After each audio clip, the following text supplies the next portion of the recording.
So let us finish our organizational structuring. So it is actually designing the organizations, and if you radically design organization into a new way, that can be said like restructuring the organizations.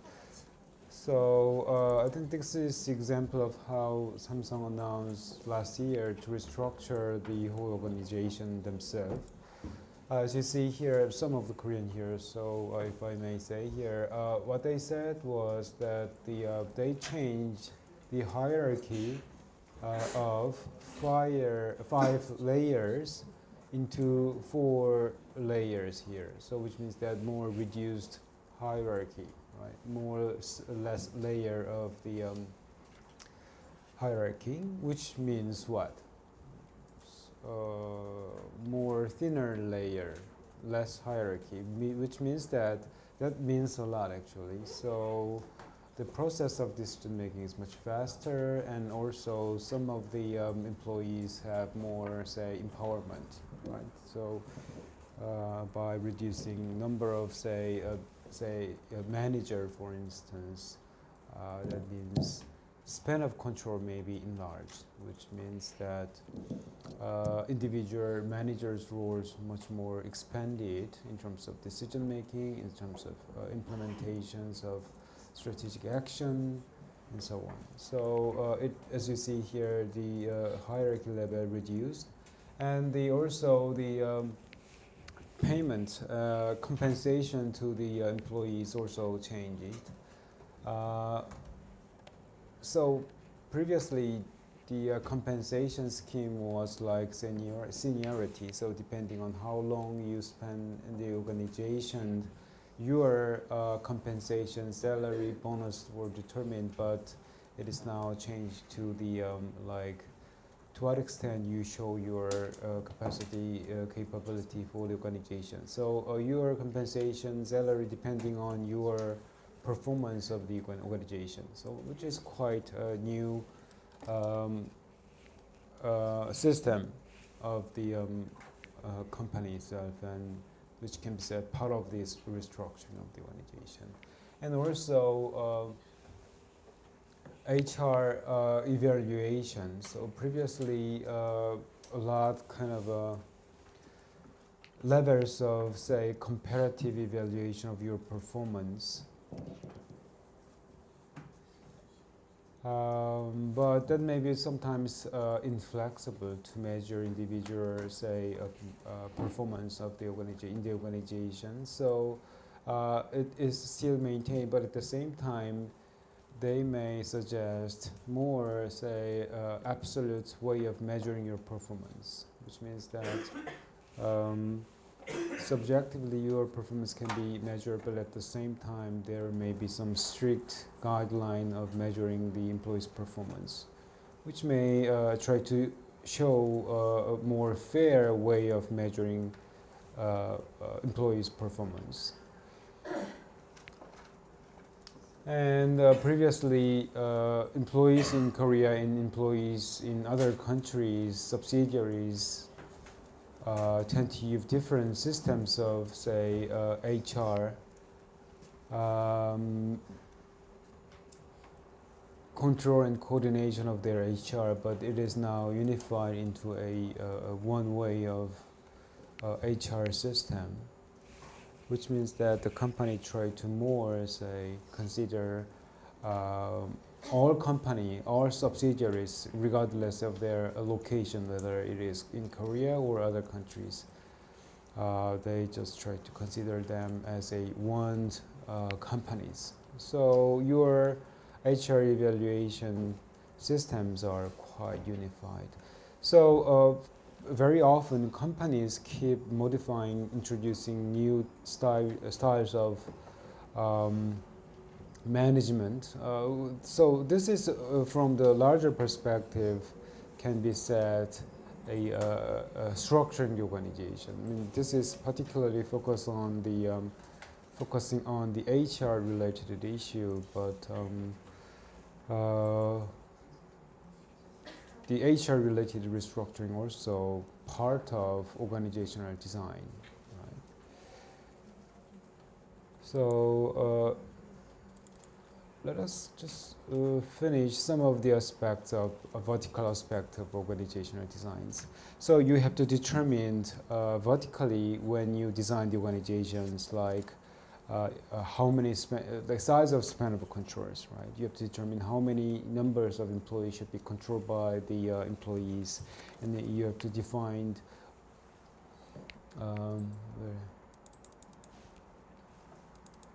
responsibility, authority, and accountability of employees, especially manager within the organizations, which means that you clearly define what kind of things the manager should do within the organization.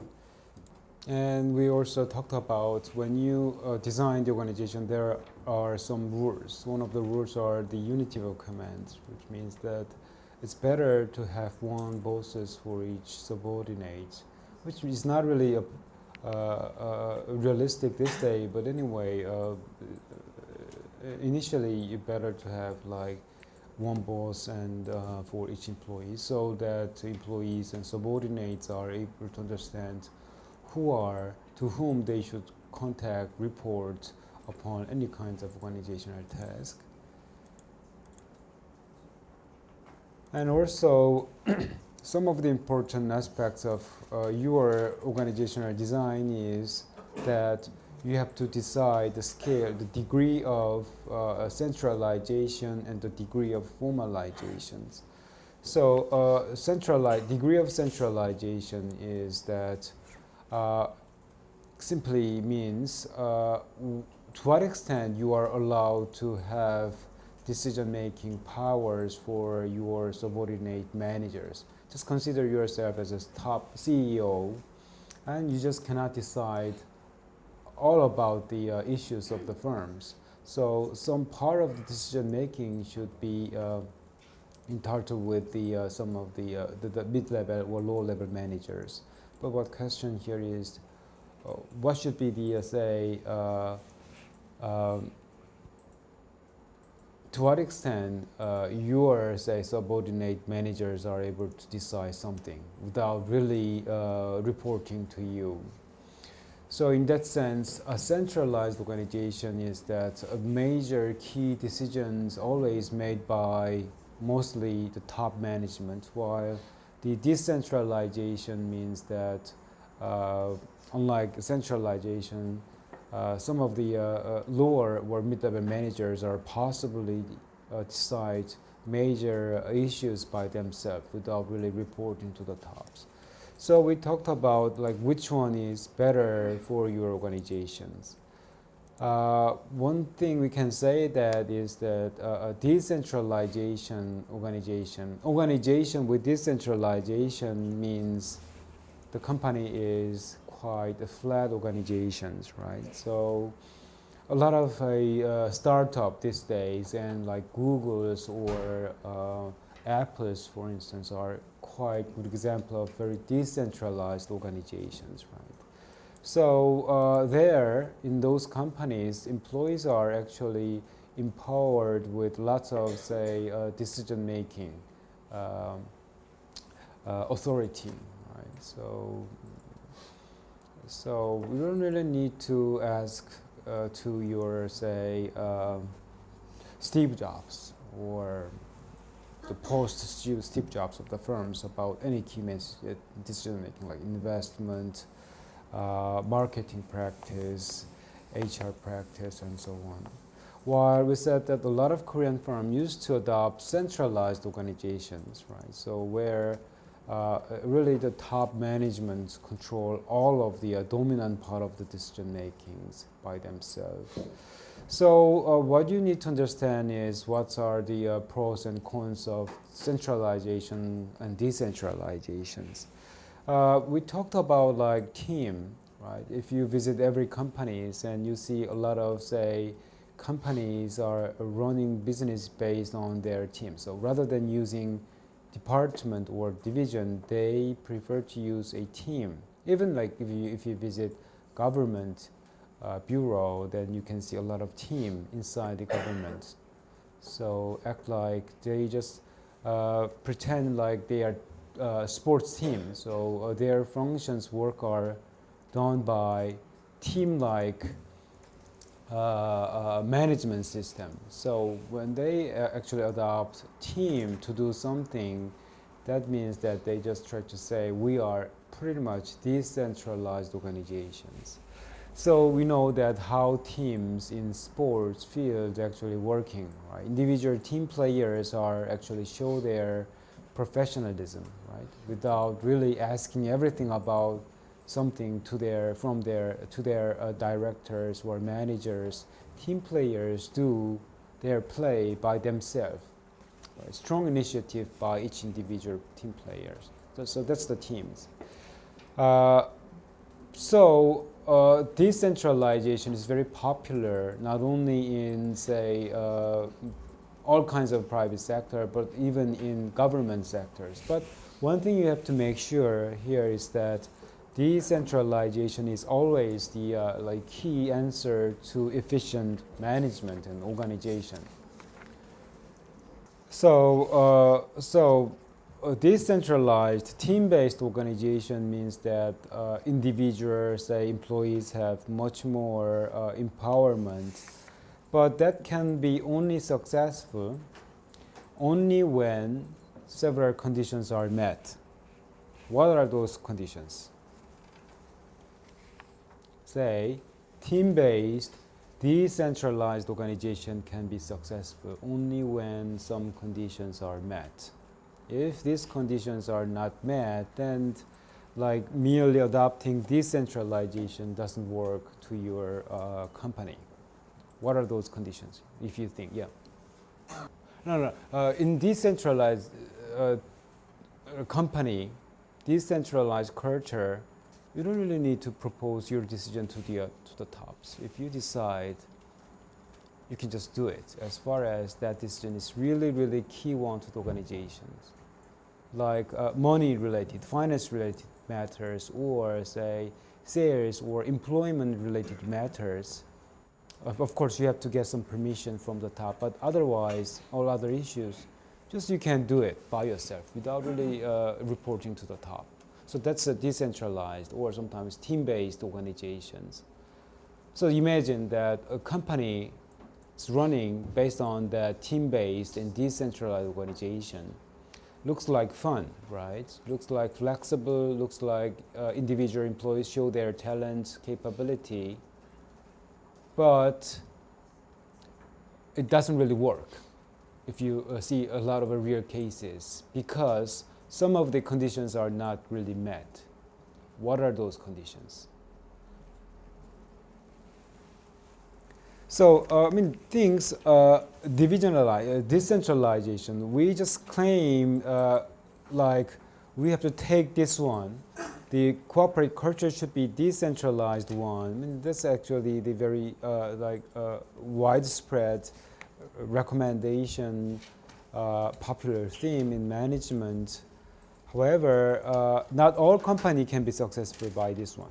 So in order for firm to be successful decentralization, one condition is that each individual employee should be very capable, talented.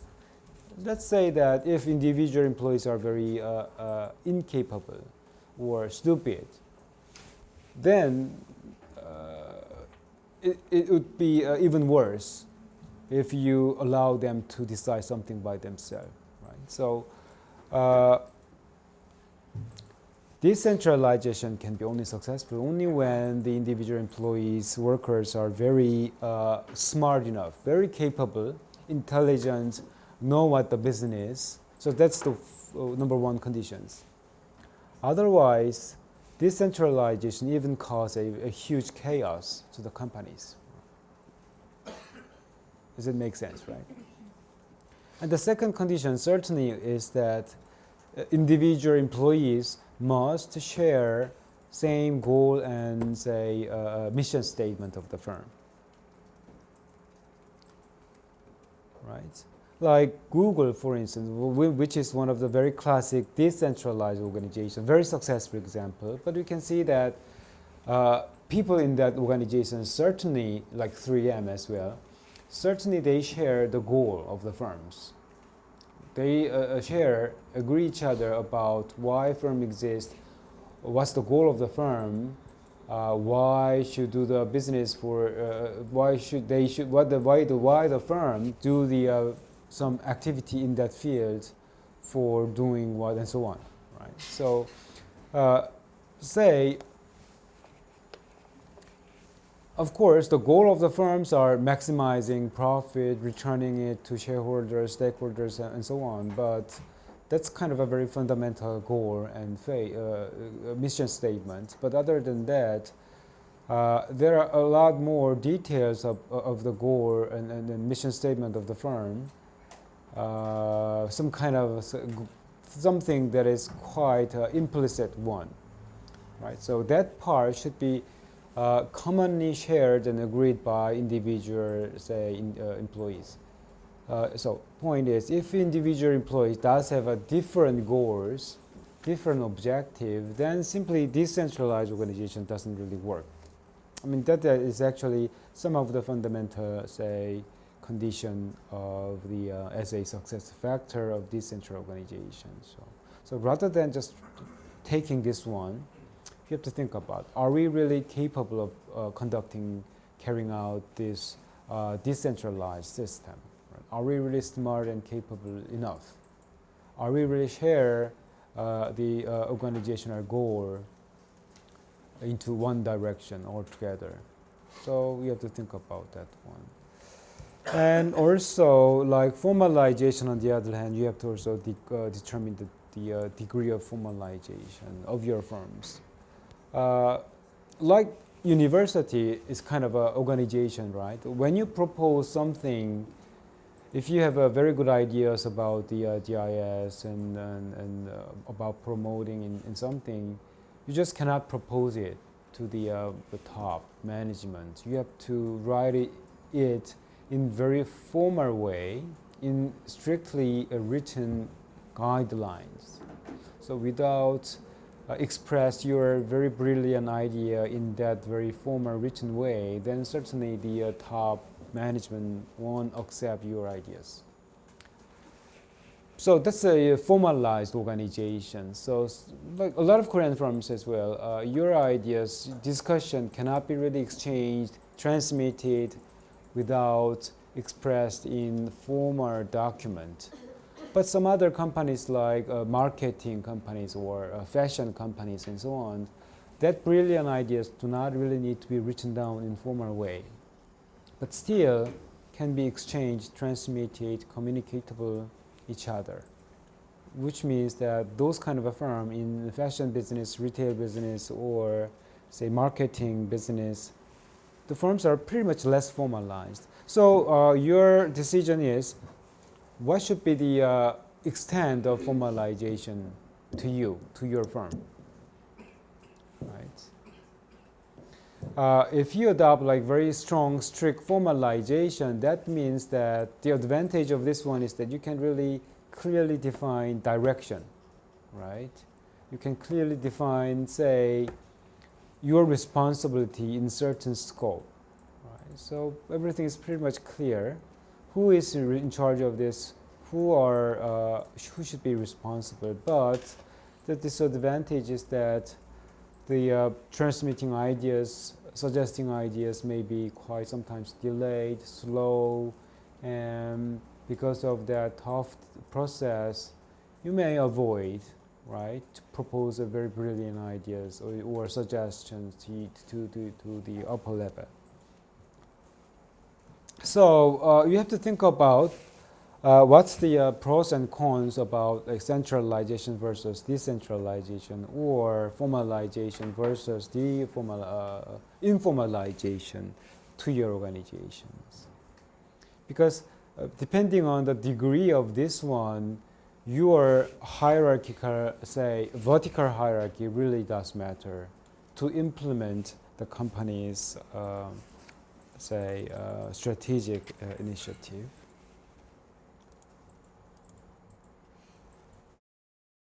And also, what you have to think about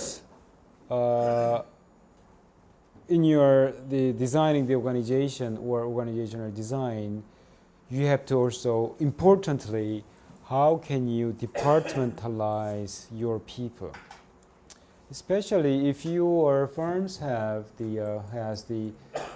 like less than 20 employees, then certainly departmentalization may not be really important. But if you say have say more than say 30,000 employees and 40 different departments and making say more than 100 different products, then certainly what kind of departmentalization is really does really matter to your business. So departmentalization means that how you divide people, simply say. So here we have say 100 students here. For you, for student leader here to do something more efficiently, the 100 people, students here cannot just moving all together. It's too much complicated, right? So dividing these students into different, role functions is quite important. So the question is, when you divide people into different groups, what should be your judgment for that division? So that is departmentalization. So another key issues, I think the among other vertical dimensions, I think the departmentalizations are really, really kind of a headache to top managements. How can I say divide people for say doing my company's strategy, such as like entering into say Southeast Asian market. So you said that you developed this product and you think about selling this product in say, you're thinking about selling a million items of this one to Southeast Asia. Right? So that's your strategies. By spending more marketing budget, by establishing say more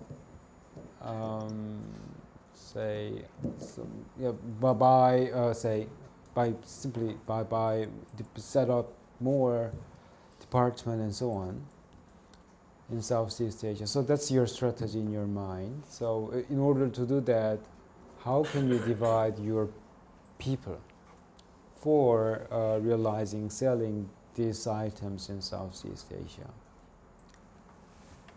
So departmentalization in this sense is quite critical to many companies.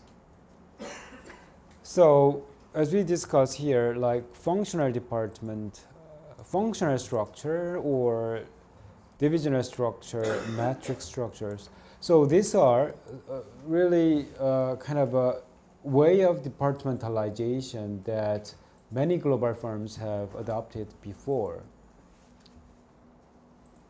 Like Toyota, for instance, you know how many cars they are actually selling in how many countries. They are selling a lot more than 100 different cars in every continent. GM doing the same things. They sell more than 100 different cars in, say, more than 200 different countries. So they are pretty much doing very similar job. But how this firm departmentalize their job? Quite differently. Toyota, for instance, used to adopt divisional structure to sell 100 different cars in 200 different countries, while the GM adopted functional structure for selling their more than 100 cars in 200 different countries, right? So even if two, say, firms are doing exactly the very similar job, their way of dividing people are different because their strategic objectives are different, right? So that's the point. So how you divide your people, your work, depending on your strategic goals, right? So without really reflecting what you are going to do, you just cannot dividing your people into this way. So before we talk about that, what we need to do is what is functional structure, what is divisional structure, what is matrix structures, and what is these days very popular like network structures, and what are the pros and cons, why companies keep changing their structure from one hand to the other. So we have to think about that one. So I designed a better slide. It is actually from other.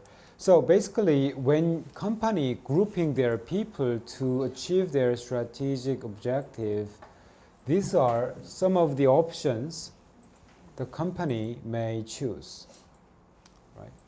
So at the beginning, I may say that you are going to sell say for instance, 100 cars in 200 different countries. How? How can you do it? By what kind of work division? What kind of division of your workforces? These are some of the options you may choose to sell, say, 100 different cars in 200 different countries. The first option is functional structure, divisional structure, matrix structure, horizontal structure, and network structure. So these are some of the options that help your division of labor to sell 100 different cars in 200 different countries. So before you decide, you have to understand what are the characteristics of this decision, this structure, and what are the strengths and limits of this one. So let's talk about that. Let's have a look at like functional structure first. What is functional structure? Functional structure is the kind of the very basic structure, the basic way for you to dividing your people to implement your strategies. What is function? What is function? Like marketing is function, right? Operation is function, right? R&D is function, right? Sales is function. So when you divide people to sell 100 different cars in 200 different countries, you divide people depending on the required function of making that cars, right? So you divide people into functions like operation,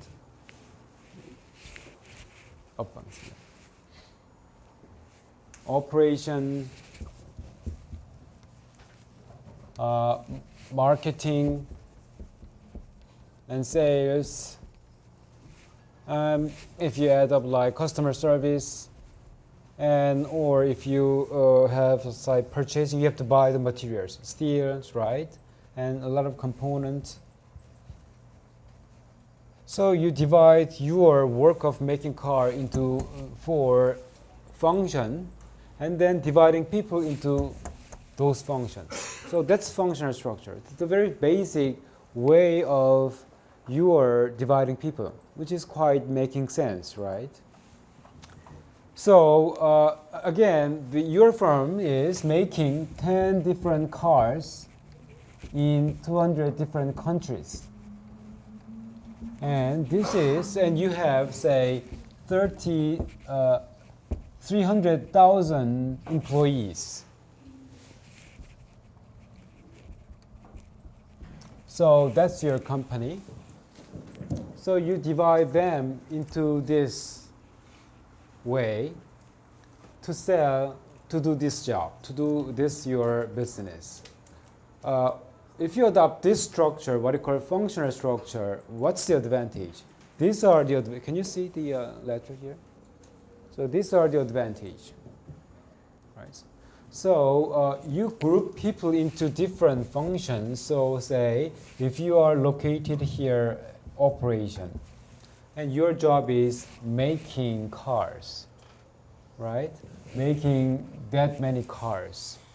So, and if you are, say, located in marketing department, your job is thinking about developing, say, way of selling 200 different and 100 cars in many different countries.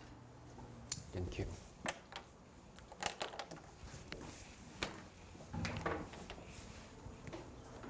So, advantage of this functional structure is you are able to specialize a particular skills and knowledge. Say if you are working in operations, and you certainly, I'm sure that if you work there, say more than 20 years, for instance, you are truly the expert in manufacturing cars, right? So you are really the expert there.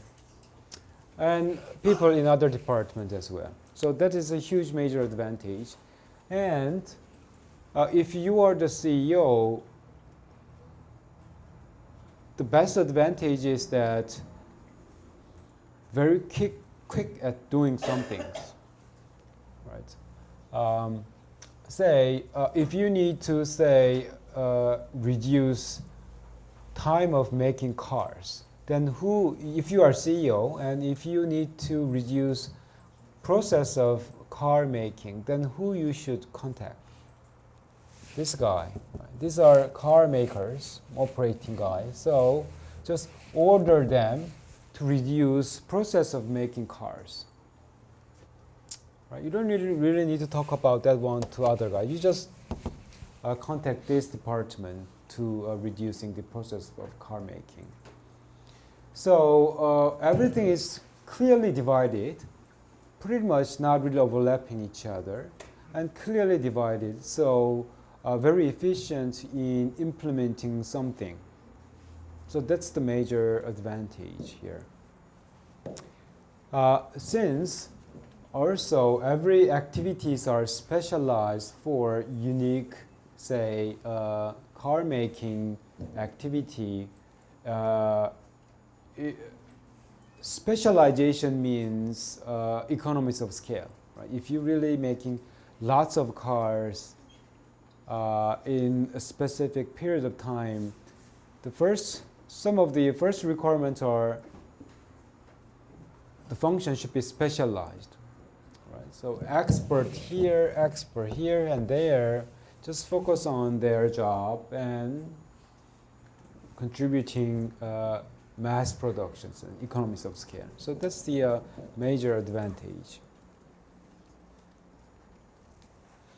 However, the disadvantage of this functional structure, so this is how, just look at the graph here. So this is functional structure. So again, think about yourself as car making, and you are the CEO here. I mean, this is the example of the high tech, but think about yourself here as a president, and you're dividing people into R&D, manufacturing, accounting, and marketing.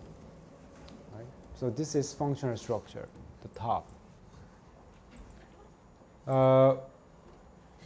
But the disadvantage is that when something, so this is very efficient for you to do the job. So very good from the company people's perspective, from the CEO's perspective. However, very bad for responding to, as we say, environmental change. Let's say that suddenly electric car suddenly become popular. That's the changing environment, right? So your firm need to develop, say, new cars, like whatever it is, like driverless car or electric cars.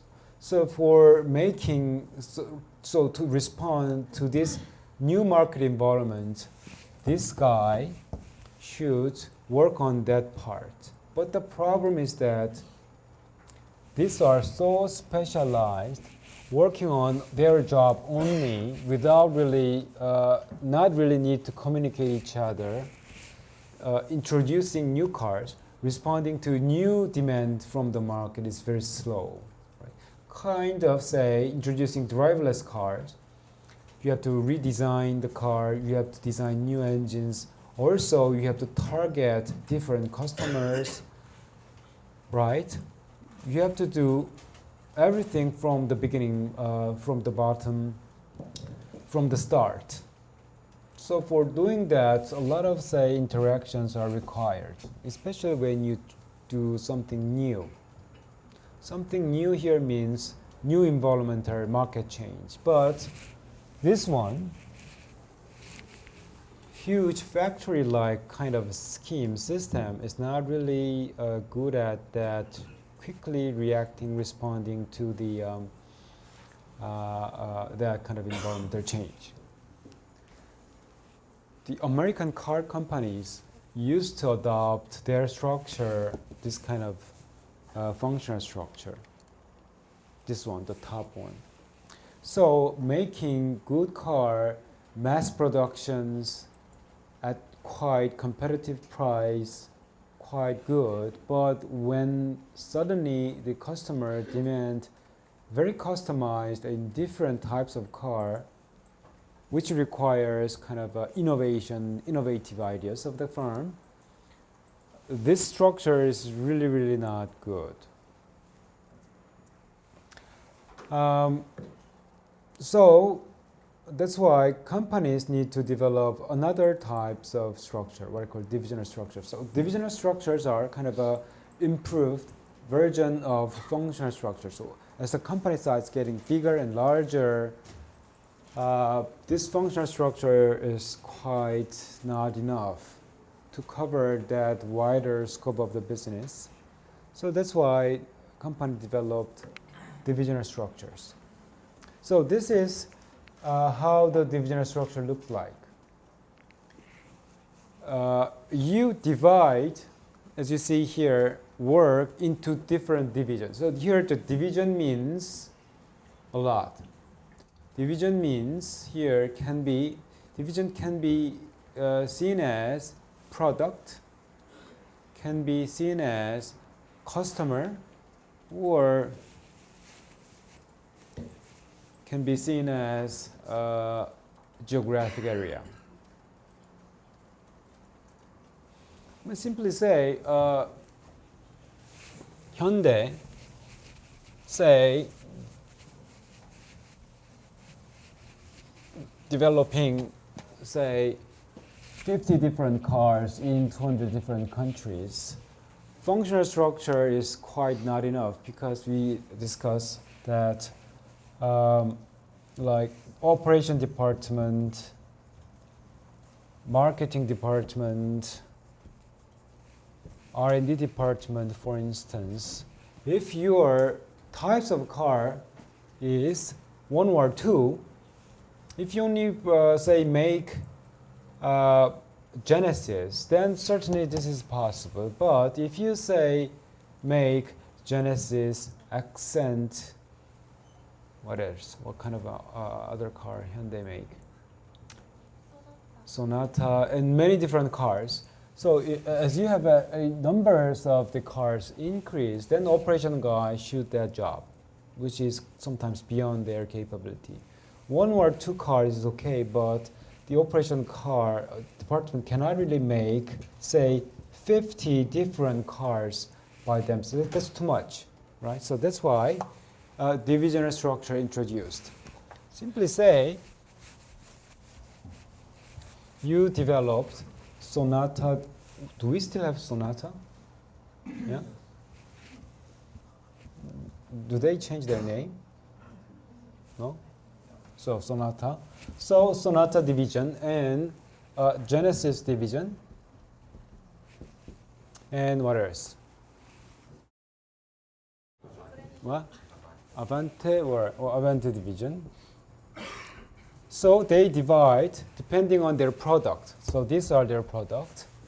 And under the Sonata division, they have marketing, operation, R&D, purchasing, and so on. So that's what I call a divisional structure. So they divide their job into major product, right? And So that major product is like one company. So this is like one company, and this is like one company, and so on. So the CEO, so the head of this company is 사장, right? And there are 사장 of this 사장 as well, CEO, right? The big CEO actually mastering all these small 사장. So that's divisional structure. So that's actually how, say, GM adopt for their structure. GM make a lot of different cars, right? Oldsmobile, Buick, and many different cars. So they divide their world into their different car brands. So each car brand is just like one company. They have their own division head, divisional manager, which is like a 사장, right? CEO for that division. And the big CEO is actually managing that small 사장. So that's divisional structures. So you can design this way, or you can design Asia or America and say Europe. It is actually up to you how you divide your work depending on your product, depending on your geographic area of business, or depending on your customers, right? So like customers, for like hotel, for instance, they like Marriott Hotel divide their business of hotel, lodging, accommodation business into customers. Customers for very rich, they introduce Marriott International, right? And the customer for, say, mid-income, average household, they introduce Marriott Lodge, for instance. So you can put here geographic area of your business or product or customer and whatever. So geographic, divisional structure. So that's why we put together here. The geographic divisional structures are kind of a enlarged version of the functional structures. So again, the advantage of this functional divisional structure is this one. So simply the advantages are similar with the functional structures. You divide organization according to the product so that each division can specialize in that product only, which is good, right? Specialization means efficiency, which also means economies of scale, right?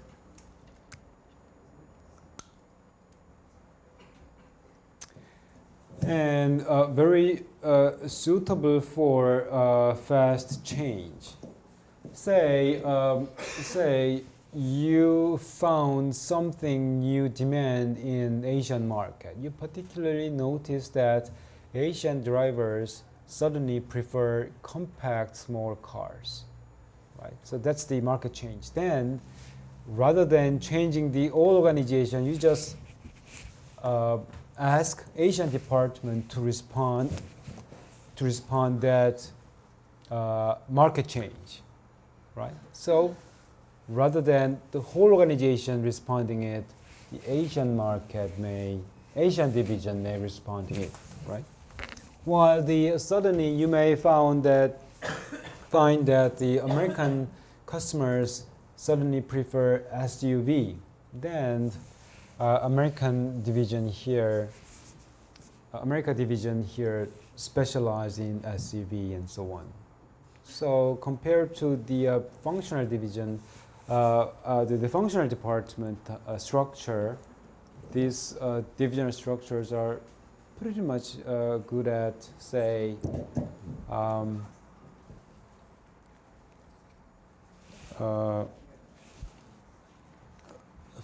responding quickly to the external market change. But there is one major disadvantage here as well. What would be? Okay, you just point out really a kind of duplication of resource, right? Again, then the major disadvantage of this one is that it's kind of a selfishism, right? Say you are the head of Asian market, and you are the head of the Asian market, so you are in charge of Asian market here. But even if American division and European divisions are same part of the whole organization, but you really, really do not need to feel strongly sharing your power with the American division. So that's actually the major disadvantage here. So you may be very successful, but from the CEO's perspective, he or she wants to share your success with your, say, brother and sister, but you don't want to. So that's the actually major disadvantage of this divisional structure. Like P&G, Asia was so successful in new ideas. It was, I just forgot about it. I'm not really sure. The swab, the new soap, I'm not sure that's by the P&G. But the thing was that, so the P&G Asia very successful by introducing new soap, swab. Do you know what is it? The soap. 비둘기, right? The swab. So Europe P&G and and American P&G in Europe and P&G America ask, let's share your secret of success. So it's kind of a same P&G, right, within the umbrella of huge as one group. But P&G Asia say, no, that's our findings, that's our invention, then if you want to share mine, pay me. Actually, this kind of say, I'm not really sure whether we can say this as a selfishism, but this kind of say intention not to share your knowledge with a division in other say part, very much common in really big organizations. So you may be specialized on their own, but the problem is that how you as a CEO can harmonizing strengths of each department for the benefit of the whole organization. So that is actually the concern. To solve that concern, the divisional structures are not really efficient. That's why the companies introduce a matrix structure. Matrix structure is another very brand new structure which try to make up the say limitation of divisional structures. So a lot of global firms earn huge benefit by matrix structure, which is looks like this one, but we also found a serious problem from this one. So let's talk about this one after the break. Multinational bank. So in the past, the bank only need to involve in the like lending money, collecting interest. So that was pretty much the job of the bank. But they do more than just lending money, collecting interest. They just selling financial product, developing new they selling financial product, and also financial product mostly the job of say security bank investment bank, but it's now commercial bank also do that job. And just like Korean bank, their geographic area of business now much more globalized. So everywhere in the world, you see Korean banks. So let's say that you are bank, Korean bank, and your job is say asset management. So asset management means that you manage a wealthy man's asset, money, right? That's asset management, simply say. And you also deal with, say, security, 주식, right? And you also do the job of a commercial banking, which is classic job of commercial bank. And also you provide, say, insurance, selling, designing insurance to customers. So in the past, dealing with commercial banking is your job, but nowadays you're, as a bank, commercial bank, do this more job. So your business function, business area now much more expanded, right? From here to everywhere. And also you do the business in, say, not only in Korea, Asia, but also you do business in Europe, Asia, America, Southeast Asia, and so on. So your geographic business area now much more globalized. And your customers also pretty much diversified. You all used to target just ordinary customers, money saver like us. So individuals used to be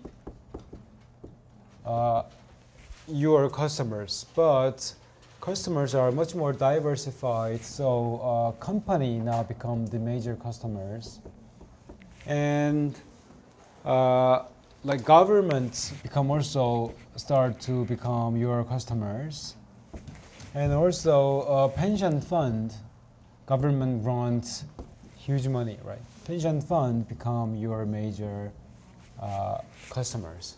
So you used to be, your business as a commercial bank very much simple. This, and this was actually the area of your business, but now it is much more diversified, right? So basically you are actually doing everything. So then let's say that you have say 100,000 employees for your firms. Do this job. How can you design your company's structure with these people? That is actually the question. So your business is now much more complicated geographically, product-wide, customer-wide, and so on. So certainly like functional structure like this one and divisional structure like this one maybe you can think of, but your reality of business are too much complicated. So simply doing this one means quite not enough, right? Simply adopting one of the structure is like Hanyang University should cover elementary school, high school, middle school, university, graduate school, everything as far as it is education. So that means, of course, they are part of education, but it is too much, right? University cannot cover everything. So which means that like adopting functional or divisional structure is actually not really enough to cover that much diversity. So that's why metric structure was introduced, this one. So simply say that you divide your people into like this metric structure. So on the horizontal side, for instance, you divide your people into, say, business, commercial banking, insurance, and also what else? What was the asset management, and securities. And on vertical side, you divide your work, your business into geographic area: Asia, Europe, America, and Southeast Asia. Right?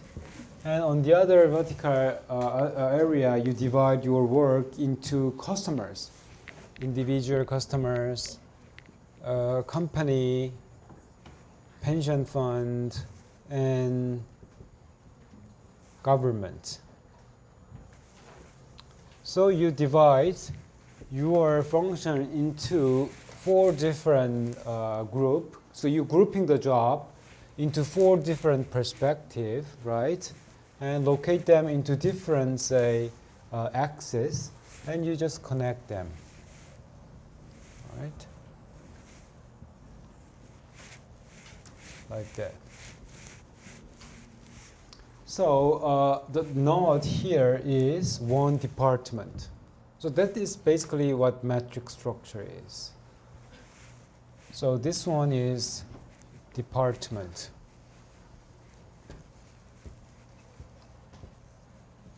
So let's say that you are passing interview and now you work for, say, this department. You allocate it to this department. So what's your job? You are covering commercial banking in Europe about targeting company customers, right? That's your job. So in the past, in other structure, say, if you belonging to one department, then you need to cover only that part. Say that if you become the member of this department here, I'm not sure you can really clearly see this one. So your job is doing R&D in electronic publishing department. So just simply say, in publishing department, your job is just R&D. Very simple. Your job is very narrow and very specialized in that particular area. But in this matrix area, structure, you just should be specialized in European market, targeting company customers about commercial banking, lending, borrowing, that kind of things. So that's your job. So point is that you have both here, you have both here, you have both here. So you have 3 bosses, right? So as we discussed, one of the principles in structuring the organization is unity of command. You better to have one boss. But here you have 3 bosses. So that's the matrix structure. So what's the advantage of this one? Oh, okay. I mean, I just clearly I may roughly understand. Probably the head of the commercial bank, expert on borrowing, lending money, right? Head of the European branch, specialized in European market. Head of the company department here knows about what company wants.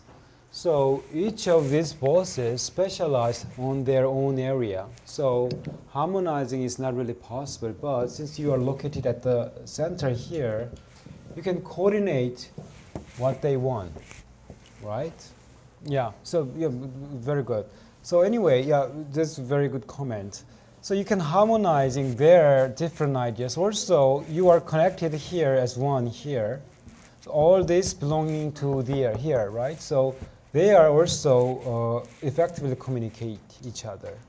So the point is that even though your business are very complicated, by simplifying and connecting them through this kind of matrix, you can still managing that many difficult, complicated business by using minimum numbers of departments.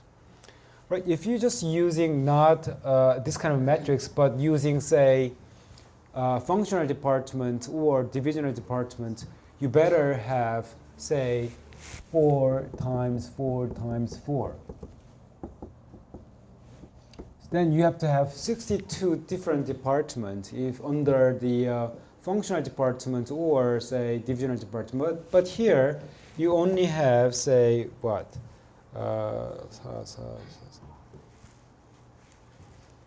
16, right? 16 departments instead of having 62 departments. So by having less department, by employing less people, but you can still managing very complicated business. So that's the major, so huge advantage. Very good at communicating each other. Right? So huge advantage. So a lot of Korean firms recently, like Kookmin Bank or the Exchange Bank, Korea Exchange Bank, in the past, adopted this kind of matrix structures. Like a lot of European firms, especially Scandinavian European firms, and those firms are really, really globalized. They are actually everywhere. Their structure, if you look at, very, very much like this kind of a matrix structure. Huge advantage. But what is disadvantage? That advantage turn into disadvantage, right? So again, the part is, unless you are very good at coordinating this one, unless you are very smart, unless you are able to prepare 3 different reports, which means that unless you are able to work 24 hours a day, simply means if you are stupid, then the whole mechanism here is not working. Right? So which means that for this matrix structure work efficiently, you should be very diligent, and you should be very capable, and you should be very hard working on these 3 areas. So if you can do that, then it is fine. But if you cannot, then it is meaningless. So that's why Kookmin Bank case a few years ago, when they announced to adopt this matrix structure, then the labor unions just go out for strike because this is too much work for us. So that is a major disadvantage, especially hierarchical society like Korea. Manager here is not really like coordinating your bosses. You're just following your boss, right? Not really let them harmonizing. So that's why the bank suffer a lot from the strong resistance by the Korean, say, workers about the matrix structure. So, but anyway, depending on the country's culture and the types of a corporate culture, some firms, especially like European firms, are very good at exploiting these matrix structures. So, but anyway, we see have some disadvantage of this one, like this one. So. New types of structure also keep introducing every year. Just like hybrid structure or network structure, which is not really commented here. So I will briefly talk about this one on Tuesday, and then we move on to the next chapter. Okay, I will return your midterm. Okay, next week. Sorry, I'm so busy. So, but one thing is that as soon as you know your score, I know that some of the students just give up. So that's why, or too complacent sometimes. So probably the later I give you the score, the better for you to encourage your study.